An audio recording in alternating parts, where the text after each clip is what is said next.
जय मसीह की दोस्तों, आप सभी को स्वागत करता हूँ इस टॉपिक में, इस वीडियो में, प्रभु यीशु मसीह के महान और पवित्र नाम में। आज का जो टॉपिक है वो टॉपिक का साथ मैं हर चीज़ों को समझना, जो बातें मैं रखने जा रहा हूँ वो टॉपिक क्या है, पहले इसको समझें कि कल्चर एंड क्रिश्चियनिटी। तो ये कल्चर और क्रिश्चियनिटी, इस विषय को मैं आज उड़ाऊ पुत्रों, जो कि आप जानते हैं, उड़ाऊ पुत्रों के साथ जोड़ूंगा। प्रश्न उठेगा, क्यों? आप जब इसको सुनते जाओगे, इस बातें को जब आप स्टडी करोगे, भाई प्रचार का माध्यम से आप इसको समझ पाओगे क्यों जोड़ा गया है उड़ाऊ पुत्रों के साथ। कल्चर एंड क्रिश्चियनिटी, उड़ाऊ पुत्रों के साथ मैं जोड़ूंगा। उड़ाऊ पुत्रों की कहानी से आपको समझाऊंगा कि उड़ाऊ पुत्रों की कहानी कहाँ पर है, जो कि आप जानते हैं लूका की किताब 15 अध्याय 11 से लेके 32 तक। इससे मैं जोड़ूंगा, इस वचन से मैं जोड़ूंगा। तो सबसे पहले वचन 11 में क्या लिखा है?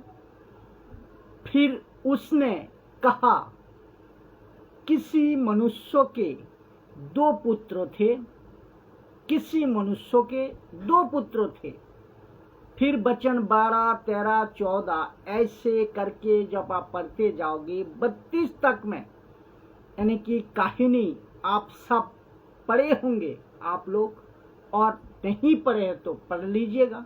लेकिन मैं आज कल्चर एंड क्रिश्चियनिटी को जोड़ूंगा, इसका साथ कनेक्शन दूंगा।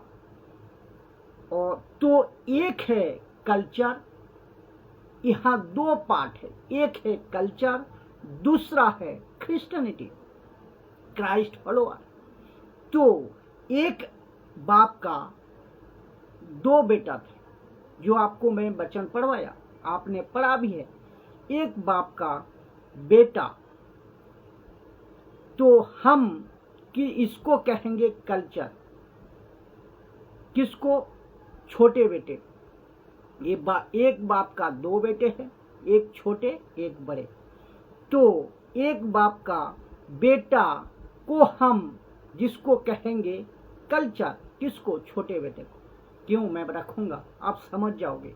और एक है दूसरा बेटा, यानी कि बाप का बड़ा भाई, बाप का जो उनका छोटे भाई, उससे बड़े भाई, इसको हम कहेंगे क्रिश्चियनिटी। छोटे को हम जोड़ेंगे, एक बाप का छोटे बेटे को हम जोड़ेंगे कल्चर का साथ, और जो बड़े बेटा है उसको हम जोड़ूंगा क्रिश्चियनिटी का साथ। बाप के पास था कौन? बड़ा बेटा। तीसरा हम जोड़ेंगे दोनों के बीच में कौन है? पिताजी, यानी कि उसका बाप। तो बाप का मतलब है यहाँ पर आत्मिक तौर पे वचन। तो छोटे बेटा को हम कल्चर के साथ जोड़ रहा हूँ, फिर बड़े बेटे को क्रिश्चियनिटी के साथ जोड़ रहा हूँ, और बीच में आता है बाप। दोनों बेटे के बीच में कौन खड़ा है? बाप खड़ा है। दूसरे शब्दों में बाप का प्यार खड़ा है, यानी कि दूसरे शब्दों में बाप का प्यार खड़ा है। दूसरे शब्दों में परमेश्वर का वचन खड़ा है। अब आपको समझना होगा कि बड़े भाई को सब पता चला, जब पता चला कि छोटे भाई सुधर कर घर आ रहा है, यानी कि बाप के पास आ रहा है, तो आपको पता है बड़े भाई ने क्या कहा? रूल्स रखे। क्या रूल्स? कि ये नहीं करना, वो ऐसा नहीं करना, ऐसा नहीं करना। वो घर पर कैसे आ सकते हैं? वो गलतियां करी है, अब इसको अपने घर पे कैसे ले लिया? आप इसको, इसके लिए जश्न कैसे बना रहे हैं? पार्टी कैसे बना रहे हो? आप उसके लिए पार्टी कैसे बना सकते हैं? आपने उसको सोना दिया, आपने उसको पहनने के लिए जूता दिया, आपने उसको कपड़े दी। अरे आप पागल हो गया क्या? क्या आप पागल हो गया? उसके बाप से पूछ रहा है, अरे आप क्या नहीं कर रहे हो उसके लिए? ये कौन कह रहा है? बड़ा बेटा। ये बड़ा बेटा जो है ना, बाप से शिकायत करता है। और आज ऐसा ही शिकायत क्रिश्चियनिटी करती है।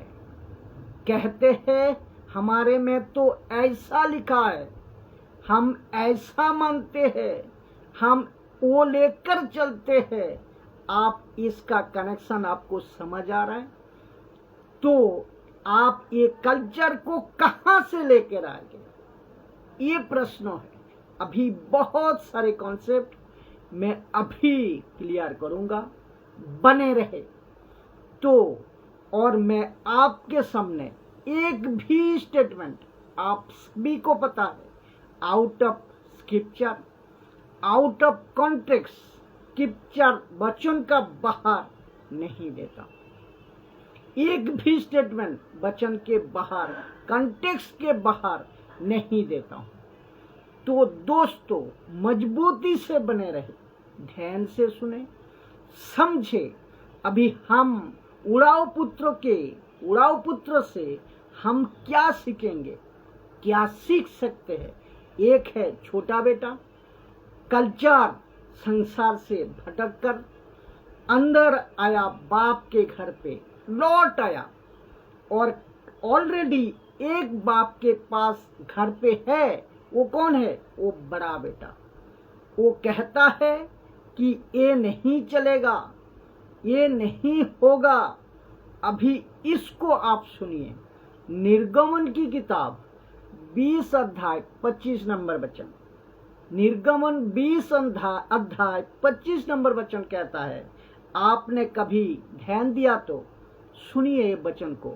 यदि तू मेरे लिए पत्थरों की बेदी बनाओ, यदि तुम मेरे लिए पत्थरों की बेदी बनाओ, तो तरासे हुए पत्थरों से ना बनाना, तरासे हुए पत्थरों से ना बनाना, क्योंकि जहां तुमने उस पर अपना हथियार चलाया, वही तुमने उसको अशुद्ध कर दिया। समझे ना? ठीक है।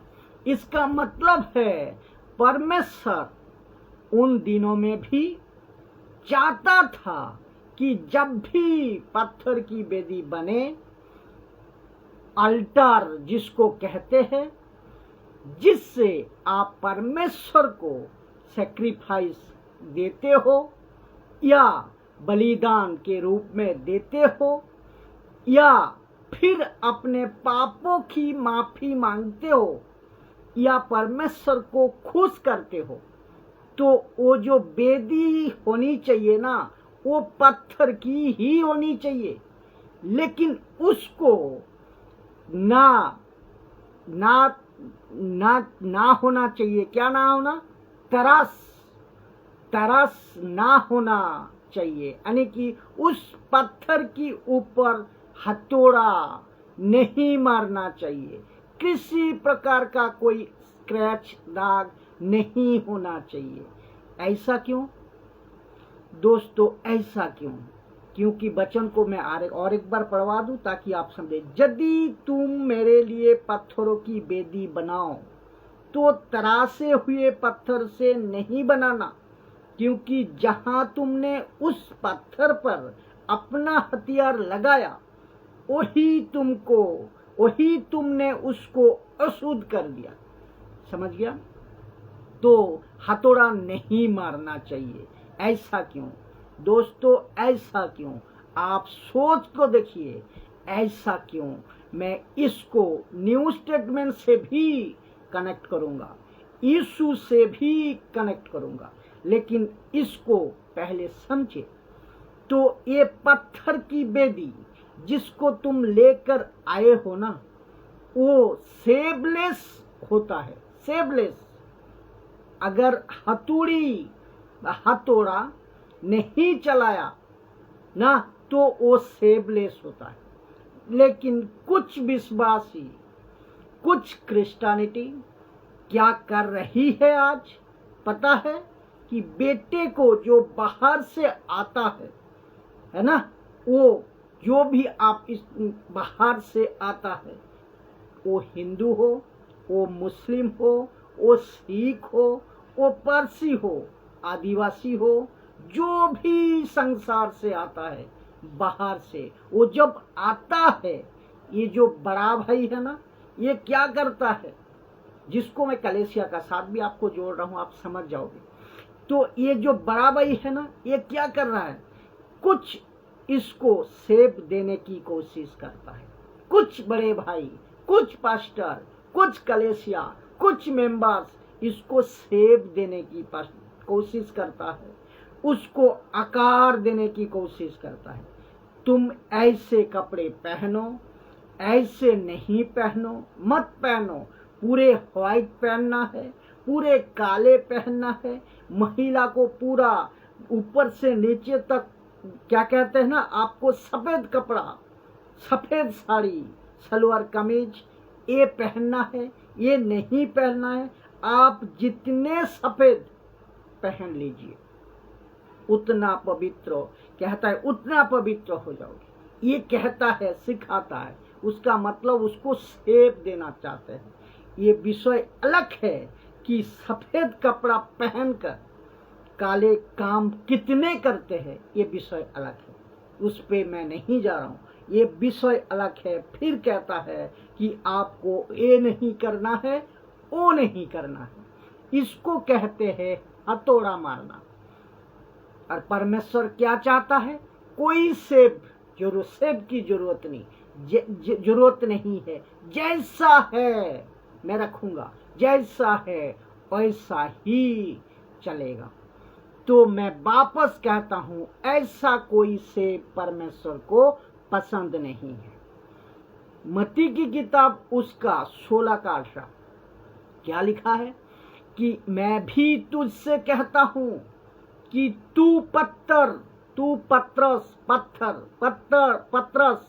पत्रस को क्या कहता है सुनिए, कि तू पत्रस है और मैं इस पत्थर पर, कौन सी पत्थर पर सुनते हैं, मैं इस पत्थर पर अपनी कलीसिया बनाऊंगा।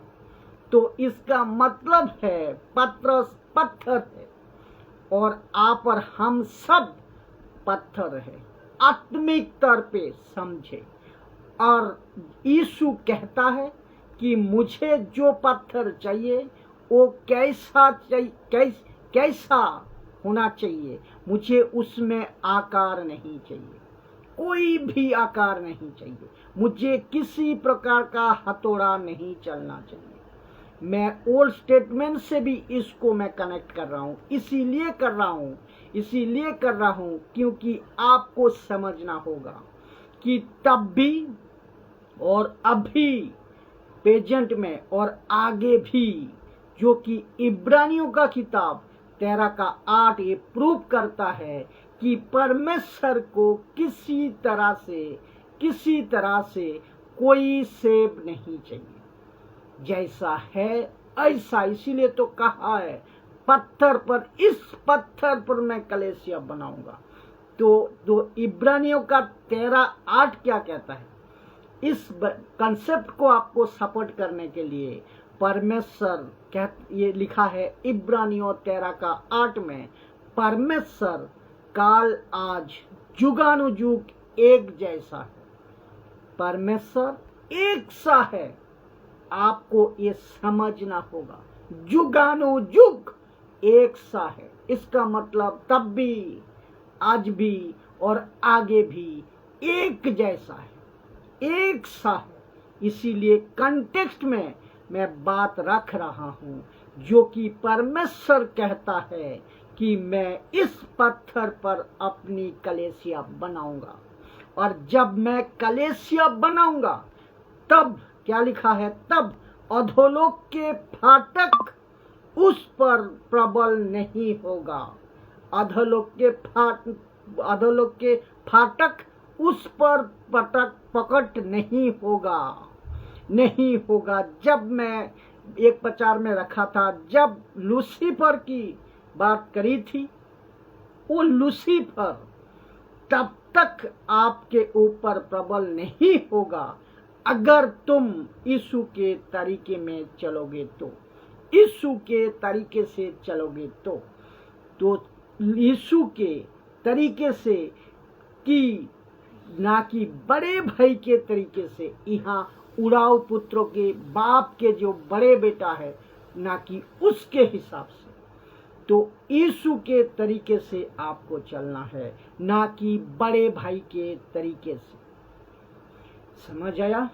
तो ये आपको समझना होगा। छोटा भाई ने गलती करा, बाप ने उसको क्या किया, एक्सेप्ट किया।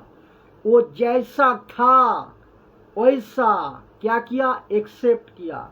मैं फिर रिपीट करता हूँ, वो जैसा था वैसा एक्सेप्ट किया, उसको ग्रहण किया। इसका मतलब क्या है, कुछ क्रिश्चियनिटी, कुछ कलीसिया, कुछ डिनोमिनेशन के सेवक पास्टर, कुछ नॉट एवरी, कुछ, और 10% डिनोमिनेशन जो कि लोग अच्छे हैं साहब।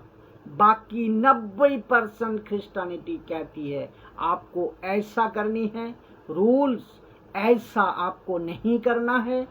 हथौड़ी ले लेते हैं और मारना शुरू कर देते हैं, जबकि परमेश्वर कहता है मैं हथौड़ी, जैसा कि मैंने आपको बताया, परमेश्वर को ऐसा कोई सेब पसंद नहीं है। ठीक है?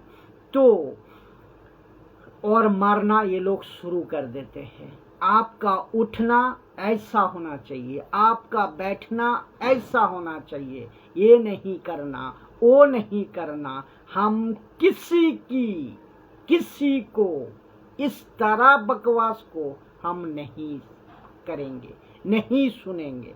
क्यों वचन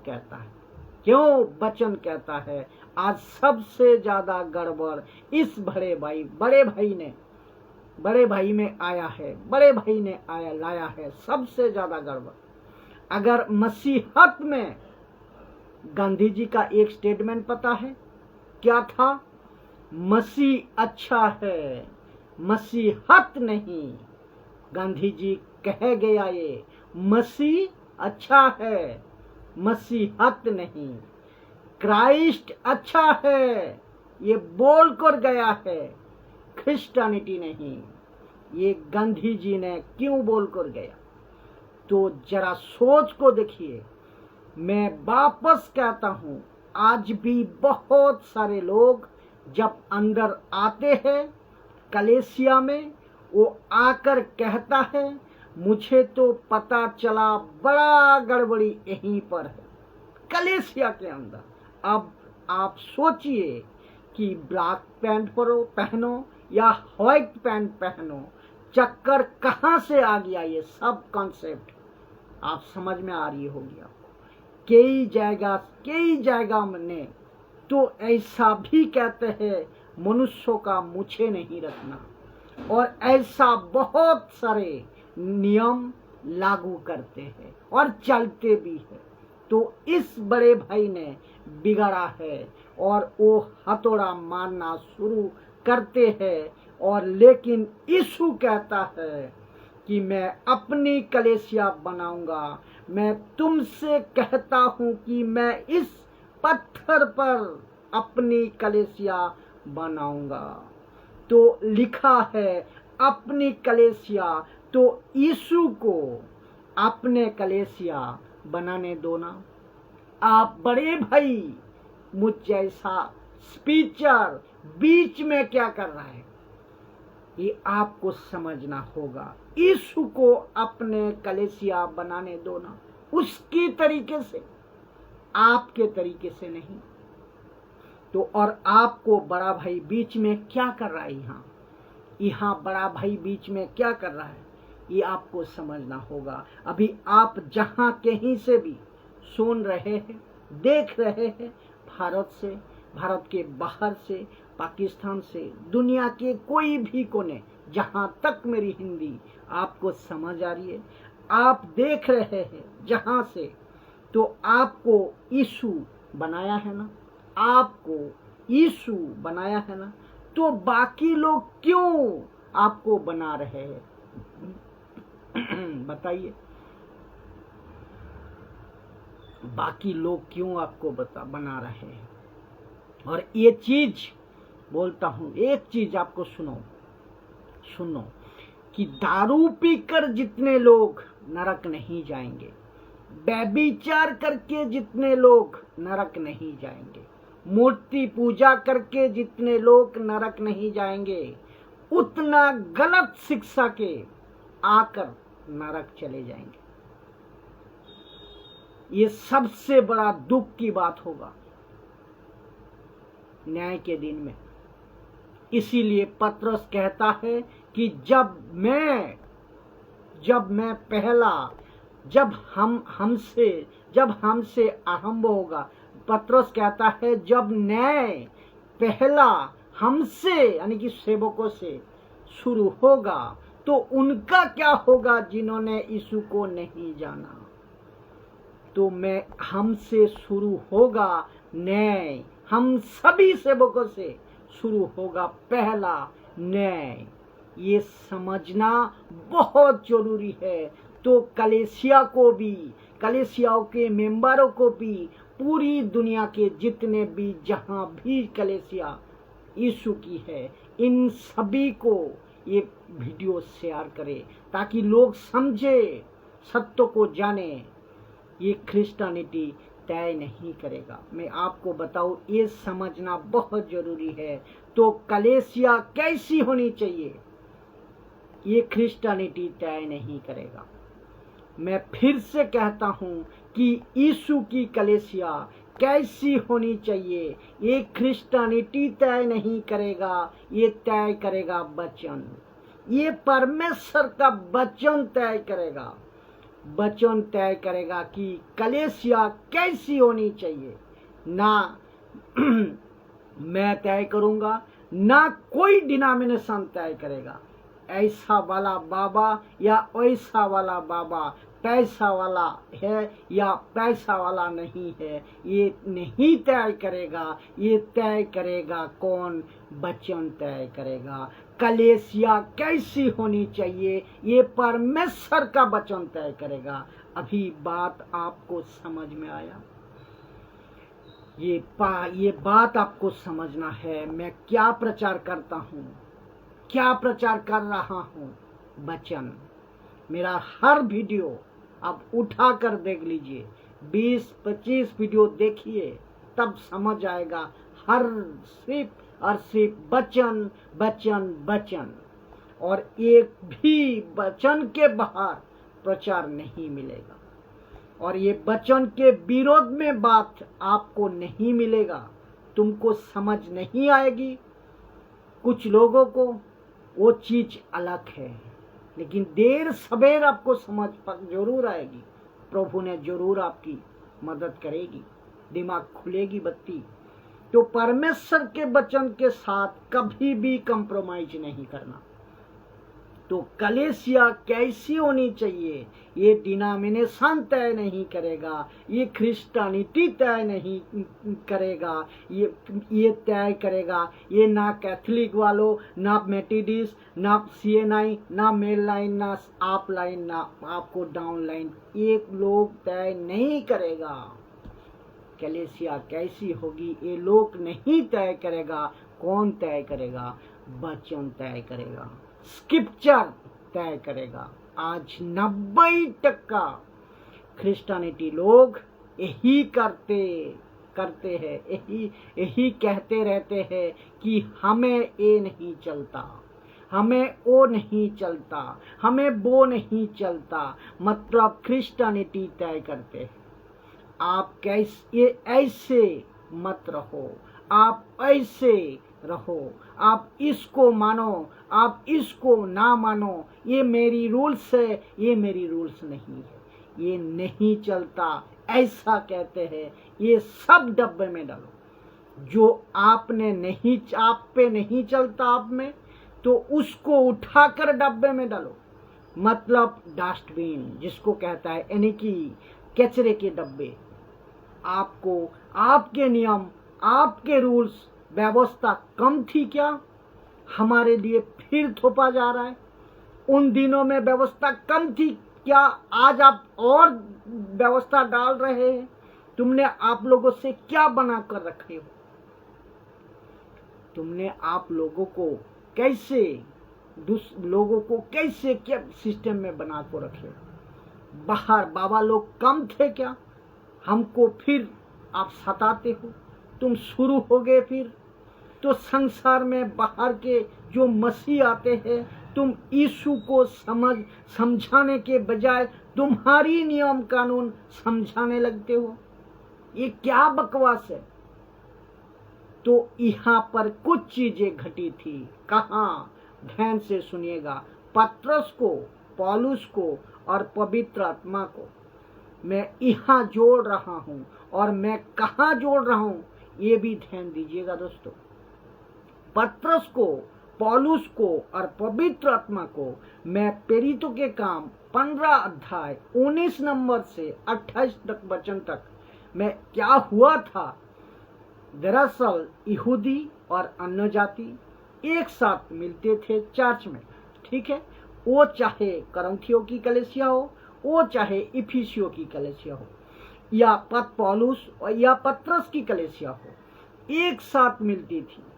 अब जब वो आपस में एक साथ मिलते थे तो यहूदी कहते थे कि यार तो खतना नहीं हुआ। यहूदी कहते हैं तुम ये ऐसे कपड़े पहनो, ऐसे मत पहनो।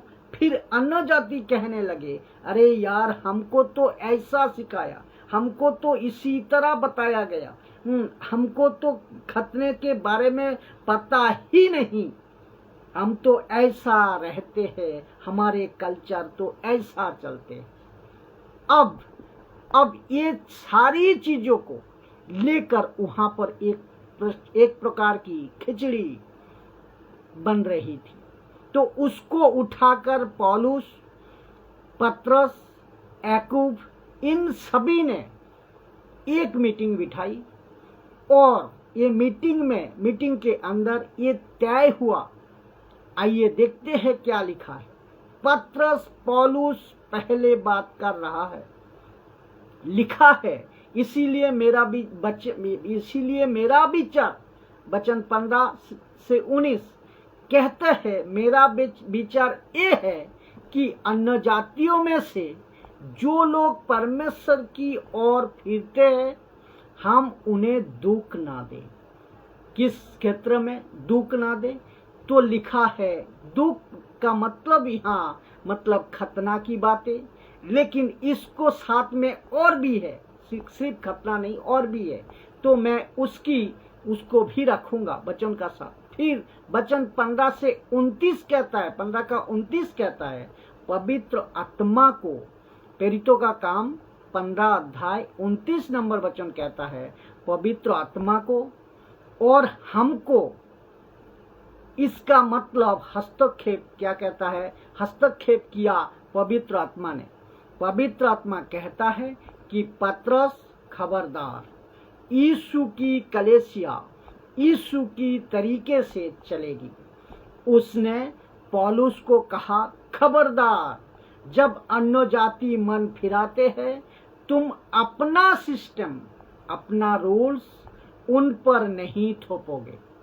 इसीलिए आज मैं भारत के लोगों को और सारे क्रिश्चियनिटी को और जितने भी सो कॉल्ड जो बनकर बैठे हैं, या जो भी अपना प्रचार कर रहा है या जो भी अपना अपना दुकान खोलकर बैठा है, मैं उन सभी को कहना चाहता हूं कि खबरदार, अब तक आपने जो भी किया वो ठीक है, लेकिन आपको ये भी समझना होगा, खबरदार, आपको और हमको समझना होगा कि पवित्र आत्मा को और हमको ठीक जान पड़ा कि इन आवश्यक बातों को छोड़, ये आवश्यक बातें क्या है, ये आवश्यक बातों को छोड़ तुम पर और बोझ ना डाले और कोई रूल्स रेगुलेशन ना डाले। तो इसको किसको ठीक लगा? ये बातें को मैं नहीं कह रहा हूं, ये वचन कह रहा है। ये बातें किसको ठीक लगा? पत्रस को ठीक लगा, पौलुस को ठीक लगा, तो उनको ठीक लगा। और क्या ठीक लगा? खतना नहीं होना चाहिए, खतना नहीं होना चाहिए। देखो उन्होंने क्या कहा था पता है? रखूंगा उन विशेष चीजों को छोड़ बाकी कोई नियम नहीं बनाना, नहीं, कोई नियम नहीं बनना चाहिए। जीन्स पैंट पहनना आज का हिसाब से, साड़ी पहनना, सलवार कमीज पहनना, और कहां से आ गया ये कंसेप्ट? ये नहीं करना, वो नहीं करना, ये रूल्स कहां थे? ये कहते हैं तो यही तो आपको समझना है। ये नहीं था। वो कहते हैं मत पहनो, ये कहते हैं पहनो। बाइबल कहता है जो भी अंदर आता है उसको कोई सेब की जरूरत नहीं, कोई नियमों की जरूरत। जो आवश्यक बातें हैं उसको छोड़ और कोई नियम उसका ऊपर लागू नहीं होना चाहिए, जो कि मनुष्यों का बना हुआ नहीं, ये नहीं लागू होना चाहिए। तो वचन को आपको समझना होगा। इसको लागू कर दिया, ऐसे करो, ऐसा ना करो, ऐसा करो। ये चीजों उन दिनों में नहीं थी।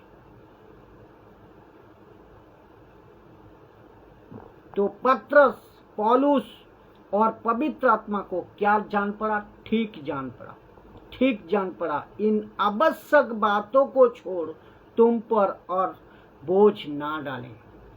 ये जो आवश्यक बात है इसको मैं रखने जा रहा हूं। और कौन कौन सी बातें पर कल्चर में छूट है देखते हैं। वो कौन सी बातें कल्चर में छूट है? इसका मतलब आपका जो कल्चर है, आप जो भी संस्कृति से आते हैं, उसमें आपको छूट कहाँ कहाँ है मैं आपको बताने जा रहा हूं। और ये बहुत ही इंपॉर्टेंट चीजें हैं, ध्यान से सुनिए। वो सब कल्चर गलत है, वो सब कल्चर गलत है, वो सब संस्कृति गलत है जिसमें मूर्ति पूजा होती है। अब दोबारा मैं बताऊं, वो सब कल्चर गलत है, वो सब संस्कृति गलत है जिसमें मूर्ति पूजा होती है, जिसको बिल्कुल समझना होगा। आप जितने देख रहे हैं, सुन रहे हैं, वो कल्चर कहीं का भी हो, क्रिश्चियनिटी हो या अलाना हो, फलाना हो, वो सब कल्चर गलत है अगर उसमें मूर्ति पूजा शामिल है तो। और वो सब कल्चर गलत नहीं है जिसमें मूर्ति पूजा नहीं होती। मुझे नहीं पता कि आपका कल्चर कौन सा है, मुझे नहीं पता। फिर से कहता हूं, वो कल्चर गलत है जिसमें मूर्ति पूजा होती है, वो कल्चर गलत नहीं है जिसमें मूर्ति पूजा नहीं होती है। और जिस कल्चर को आप कर रहे हो, तो वो कल्चर आपको ये समझना होगा, वो कल्चर गलत नहीं है जिसमें मूर्ति पूजा नहीं होती। आप जो भी करो, एक चीज ध्यान रखो कि उसमें मूर्ति पूजा नहीं होनी चाहिए। मूर्ति पूजा से मेरा मतलब है कि यीशु को छोड़, परमेश्वर को छोड़, पवित्र आत्मा को छोड़, पिता पुत्र पवित्र आत्मा यानी कि ट्रायून गॉड को छोड़ और आप बाकी जो भी करते हैं वो चाहे मनुष्य की आराधना हो, वो चाहे बाबा की आराधना हो, गुरु की आराधना हो, अलाना फलाना किसी की हो, वो गलत है, वो गलत है, वो गलत है। इस वीडियो को पूरी तरह से लोगों तक फैलाएं। बहुत ही अद्भुत बातें हैं, गजब की बातें हैं, और आप जितने लोग समझ रहे हैं समझे और लोगों को समझाए। समझना होगा कि आप जो भी कल्चर है आपका, अगर उसमें मूर्ति पूजा नहीं है, इन्वॉल्व नहीं है, वो कोई भी कल्चर हो, गलत नहीं। फिर से सुनिए, दूसरा सब कल्चर गलत है जिसमें वचन सपोर्ट नहीं करता। ये रहा पहला।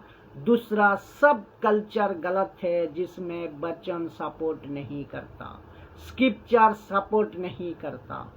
तो ऐसा कोई भी कल्चर, देश का हो, विदेश का हो, बाहर का हो, अंदर से अंदर का हो, गरीब का हो, अमीर का हो, उच्च जाति, नीच जाति, आदिवासी, रोडपति, करोड़पति, वो सब की मैं बात कर रहा हूँ। अगर वचन सपोर्ट नहीं करता वो गलत है, वो गलत है। तो आपको वो सब कल्चर गलत नहीं है जिसमें वचन सपोर्ट करता है। तो जो वचन सपोर्ट करता है वो कल्चर गलत नहीं है। जिसमें वचन सपोर्ट नहीं करता वो कल्चर गलत है। तो आप बातें को समझ रहे होंगे। कुछ कल्चर सही है क्योंकि उसमें मूर्ति पूजा नहीं होती है। कुछ कल्चर गलत है जिसमें मूर्ति पूजा होती है।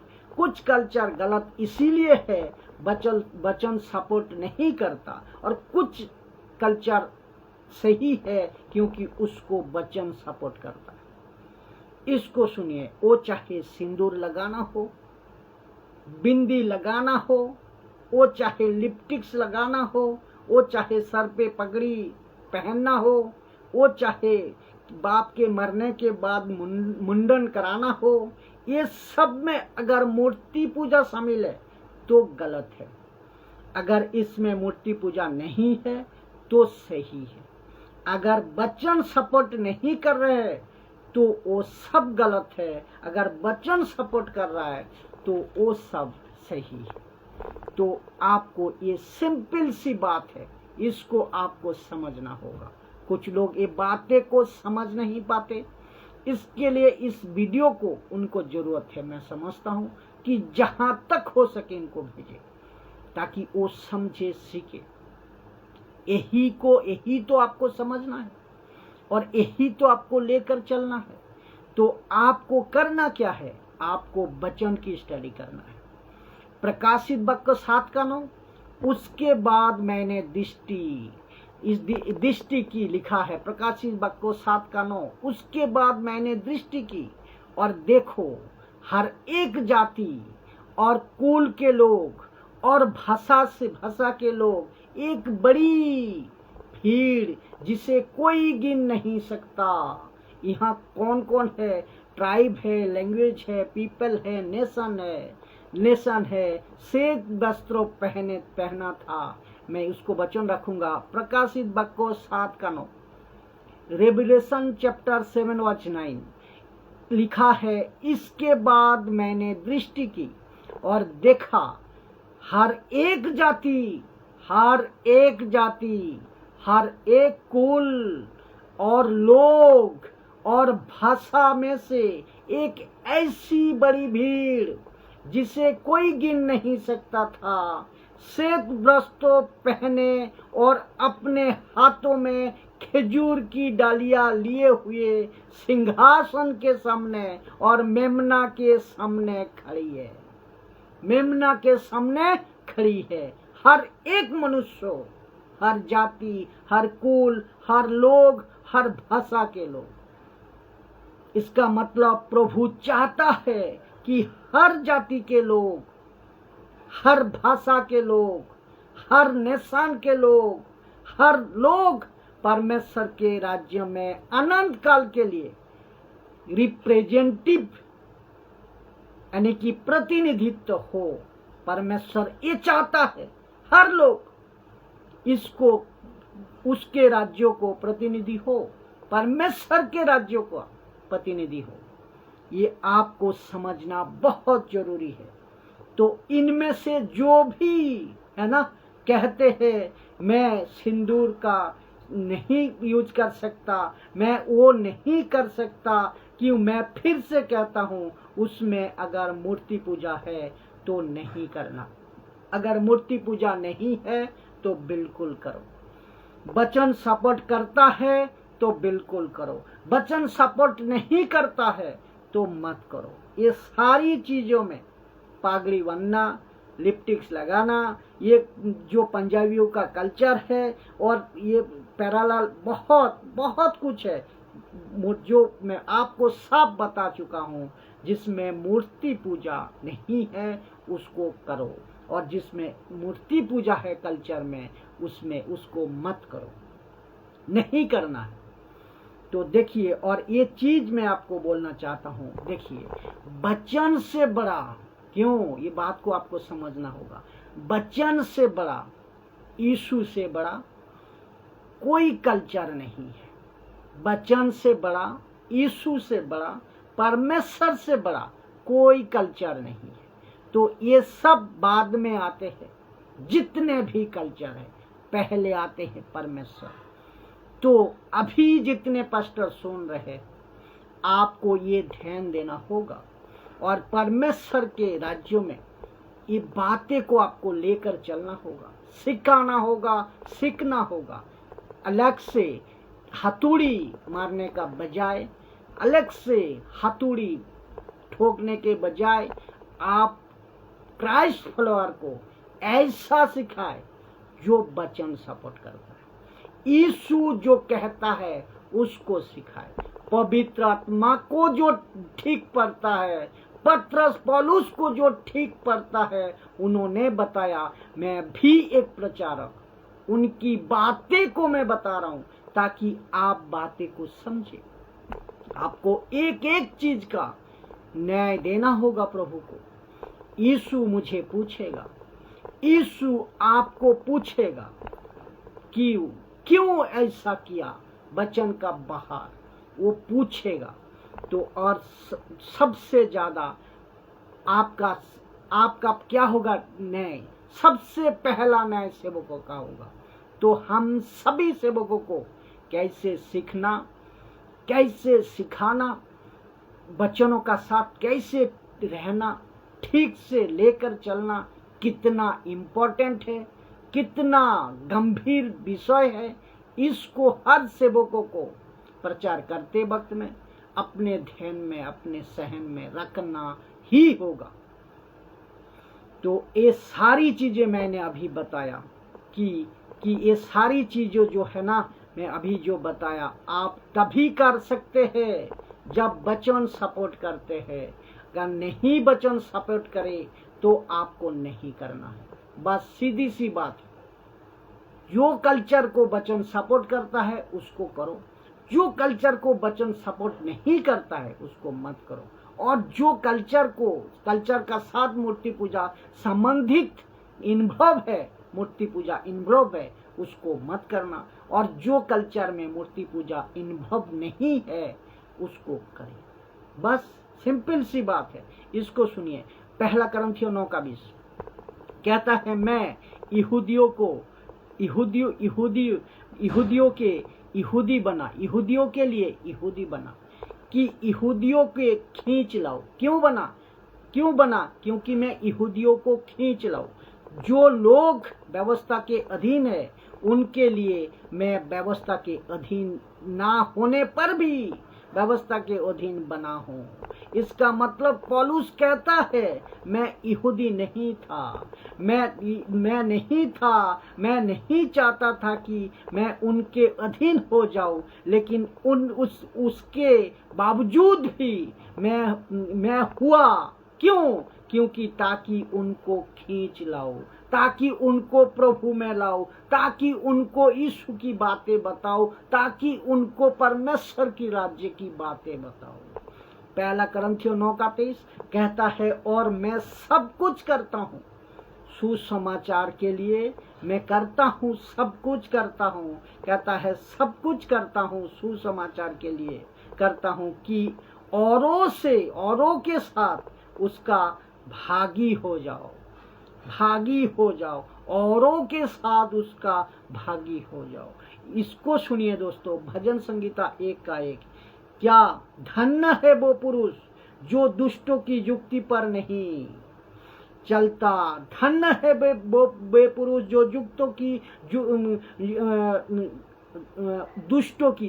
धन्य है वे पुरुष जो दुष्टों की युक्ति पर नहीं चलता और ना पापियों के मार्ग में खड़ा होता और ना ठट्टे करने वालों की मंडली से बैठता है। क्या यीशु ने ये वचन के अनुसार किया था?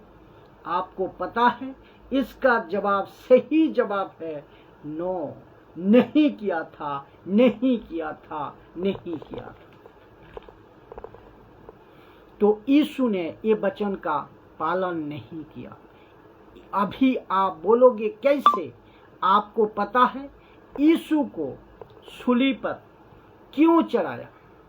यीशु को शास्त्री फरीसियों क्यों कहता है ये पापियों के साथ बैठता है, ये पापियों के साथ खाता है, ये पापियों के बीच में उठता बैठता है? यही कहा था ना यीशु के बारे में, यही कहा था ना। तो यीशु ने ये वचन का पालन नहीं किया। दाऊद के भजन संगीता का हिसाब से आप इसको पढ़ो, क्योंकि उस वक्त का माहौल अलग था, यहूदियों का कंसेप्ट अलग था, इस्राएलियों का कंसेप्ट अलग था। अन्य जातियों आपस में मिलते नहीं देते थे, अन्य जातियों को आपस में मिलने को लिए नहीं देते थे। लेकिन जैसा ही यीशु मसीह आया, आप यहूदी अन्य जाति सब एक हो गया। यहूदी की यूनानी की अन्य जाति सब एक हो गया सब। इसीलिए तो यीशु कहता है मैं पापियों को प्यार करता हूँ, इसीलिए तो कहता है मैं पापियों को प्यार करता हूँ। तो यीशु आया चुंगी देने वाला के साथ, देखो टैक्स कलेक्टर के साथ, उन सभी के साथ उठता बैठता था, किसी तरह का कोई बाउंड्री नहीं था, सबके साथ। तो इसको सुनिए, पौलुस कहता है मेरे पास खाने से अगर किसी को ठोकर लगती है, मेरे मांस खाने से अगर किसी को ठोकर लगती है तो मैं मांस नहीं खाऊंगा, ऐसा उसने कहा था कि नहीं कहा था? अगर किसी को गलत लगे तो मैं नहीं खाऊंगा। पौलुस भी मांस खाती है, लेकिन कहती है मेरे मांस खाने से किसी को अगर ठोकर लगती है तो मैं मांस नहीं खाऊंगा। ऐसे कुछ चीजें आपको पता चलता है कि ऐसे करने से अगर ठोकर लगती है किसी को, ऐसी कुछ चीजें जो आपको लगती है तो आपको वो चीज कहता है ठोकर लगती है तो उसको मत करें। तो वचन से बड़ा, इसका मतलब क्या है? वचन से बड़ा, परमेश्वर से बड़ा कोई कल्चर नहीं है। यीशु से बड़ा, वचन से बड़ा, परमेश्वर से बड़ा कोई कल्चर नहीं है। अगर वचन सपोर्ट करता है सब करो, वचन सपोर्ट नहीं करता है तो मत करो। मूर्ति पूजा है तो नहीं करना। अगर उस कल्चर में मूर्ति पूजा इन्वॉल्व है तो नहीं करना, अगर मूर्ति पूजा इन्वॉल्व नहीं है तो आप करना। सिंपल सी बात है। तो एक कल्चर और एक विश्वासी, इस दोनों का अंदर जो चीज समझना है, करना क्या नहीं करना क्या, मैं आपको सारी चीज बताई। तो बस आशा करता हूँ इस बातें को आप लोग समझे होंगे और जितने हो सके लोगों तक फैलाए, ताकि सही बातें का द्वारा मसीह की जो देह है, एक एक चीजों में मजबूती का साथ दुनिया के हर एक लोगों को मैं कहना चाहता हूं, मसीह लोगों को, कि बातें को समझे। जय मसीह।